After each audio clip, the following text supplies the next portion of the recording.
រនសួស្តីអ្នកទាំងអស់គ្នាចាថ្ងៃនេះចេញវីដេអូរឿងព្រឹកបន្តិចដោយសារតែព្រឹកមិញខ្ញុំបានរៀនថ្នាក់5ព្រឹកឯងក៏ប៉ុន្តែខ្ញុំអត់តែគេងវិញទេគឺខ្ញុំបានអានសភៅសភៅលំហូរចិត្តណាហើយខ្ញុំឃើញចំណុចកន្លែងនេះខ្ញុំចង់ចែកម្លែកគ្នាយើងមែនតើព្រោះខ្ញុំគិតថាប្រហែលជាមានគ្នាយើងខ្លះក៏គាត់កំពុងតែគិតរឿងហ្នឹងដែរអញ្ចឹងខ្ញុំក៏សង្ខេបមកវិញនិយាយទៅនៅក្នុងទំព័រទី174ចំណុចទី4បើន័យថាការឲ្យតម្លៃទៅលើខ្លួនឯងខុសគឺដូចជាអ្នកទាំងអស់គ្នាសម្រាប់ទេពកោសលរបស់យើងអញ្ចឹងតាមពិតមនុស្សយើងម្នាក់យើងមានសមត្ថភាពនឹងទេពកោសលរៀងៗខ្លួនក៏ប៉ុន្តែយើងតែងតែប្រៀបធៀបខ្លួនឯងខុសណាបើន័យថាយើងប្រៀបធៀបខ្លួនឯងជាមួយនឹងអ្នកដែលប្រកែជាងយើងអីអញ្ចឹងទៅវាធ្វើឲ្យយើងបាក់ទឹកចិត្តហើយតែងតែធ្វើឲ្យខ្លួនឯងនឹងវង្វេងរកខ្លួនឯងឃើញទេអញ្ចឹងនៅចំណុចហ្នឹងគេដាក់ថាមនុស្សគ្រប់គ្នាសុទ្ធតែមានទេពកោសលប៉ុន្តែបើសិនជាយើងវិនិច្ឆ័យ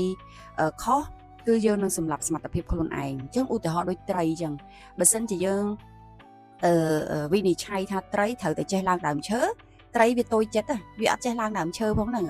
វាឡើងអត់បានវាតាមពិតវាអត់ចេះក៏ប៉ុន្តែសមត្ថភាពរបស់វាគឺប្រកែខាងហែលទឹកអញ្ចឹងបើសិនជាយើងវាយតម្លៃថាយើងឲ្យត្រីហ្នឹងទៅហែលទឹកគឺវាពិតជាមានទេពកោសលវាខាងហែលទឹកគឺវាដឹងថាជាប់លេខ1ហ្មងក៏ប៉ុន្តែបើយើងឲ្យស្វា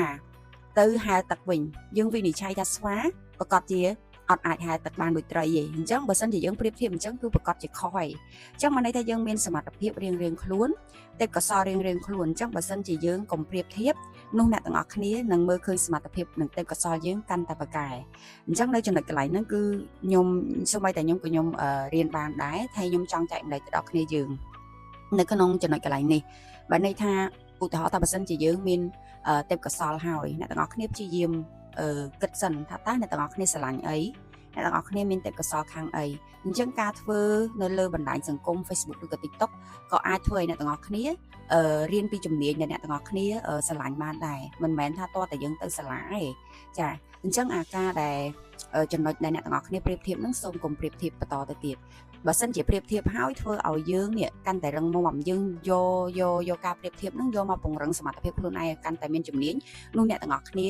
នឹងកាន់តែមានទេពកោសល្យកាន់តែប្រកែចាអញ្ចឹងកុំប្រៀបធៀបទៀតបើប្រៀបធៀបហើយយើងប្រឹងឲ្យខ្លាំងណាហ្នឹងហើយអញ្ចឹងចំណុចកន្លែងហ្នឹងគឺខ្ញុំហ៊ានមកកន្លែងហ្នឹងហើយក៏ចង់ចែកម្លែកទៅដល់គ្នាយើងហើយបើសិនជាយើងកំពុងតែធ្វើអីមួយយើងស្រឡាញ់យើងចង់ចាប់ផ្ដើមធ្វើវាយើងធ្វើទៅកុំគិតច្រើនពេកបើសិនជាយើងចង់ធ្វើអីមួយហើយយើងដឹងថាវានឹងអាចបំពេញក្តីសម័យឲ្យយើងបានយើងធ្វើវាឲ្យអស់ពីចិត្តបើនេះយើងប្រឹងធ្វើវាអស់ពីចិត្តយើងដាក់គោលដៅខ្លួនឯងថាឥឡូវខ្ញុំឲ្យពេលខ្លួនឯង1ឆ្នាំ2ឆ្នាំ3ឆ្នាំខ្ញុំនឹងចាធ្វើឲ្យជីវិតខ្ញុំមានការផ្លាស់ប្ដូរគឺអាស្រ័យទៅលើដៃរបស់អ្នកទាំងអស់គ្នាហើយយើងនឹងដឹងពីសមត្ថភាពខ្លួនឯងកាន់តែច្បាស់យើងកុំធ្វើលេងកុំធ្វើលុំណាកុំគិតថាធ្វើក៏បានអត់ក៏បានចាអ្នកទាំងអស់គ្នាត្រូវចាំតែចែកមនុស្សជាទីស្រឡាញ់យើងគាត់អាចនៅមើលយើង10ឆ្នាំ20ឆ្នាំ30ឆ្នាំមនុស្សជាទីស្រឡាញ់យើងអាចនៅបានប្រហែលឆ្នាំទៀតអញ្ចឹងដូចជាម្ដាយយើងឪពុកយើងអញ្ចឹងគាត់ចាស់ហើយអញ្ចឹងយើងគាត់ចង់ឃើញយើងជោគជ័យអញ្ចឹងយើងត្រូវតែបញ្ចេញសមត្ថភាពហ្នឹងឲ្យគាត់ចាមើលឃើញកូនគាត់ជោគជ័យទើបគាត់សប្បាយចិត្តហើយយើងចង់ឲ្យគាត់មានស្នាមញញឹមដូចគ្នាអញ្ចឹងវីដេអូនេះរៀងវែងក៏ប៉ុន្តែសង្ឃឹមថាអ្នកទាំងអស់គ្នាស្ដាប់ហើយនឹងអាចរៀនបានហើយឆ្លោះប្រចាំងទាំងអស់គ្នានិយាយទៅព្រឹកនេះខ្ញុំអានសភៅនេះហើយខ្ញុំមានអារម្មណ៍ថាសូម្បីតែខ្ញុំក៏ខ្ញុំរៀនពីសភៅដែរជារៀងរាល់ថ្ងៃគឺបើសិនជាខ្ញុំអត់រៀនពេលព្រឹកទេខ្ញុំអត់រៀនថ្នាក់5ព្រឹកទេគឺខ្ញុំអានសភៅបន្ទាប់ពីអានសភៅហើយគឺខ្ញុំញ៉ាំតែជាមួយនឹងហាត់ប្រាណនិយាយទៅយើងធ្វើឲ្យទម្លាប់យើងទៅជាវិន័យពេលដែលយើងធ្វើទម្លាប់យើងយូរទៅជារាប់ខែរាប់ឆ្នាំយើងនឹងមានវិន័យមួយដែលល្អហើយមនុស្សតែមានវិន័យគឺកម្រគាត់អត់ជោគជ័យ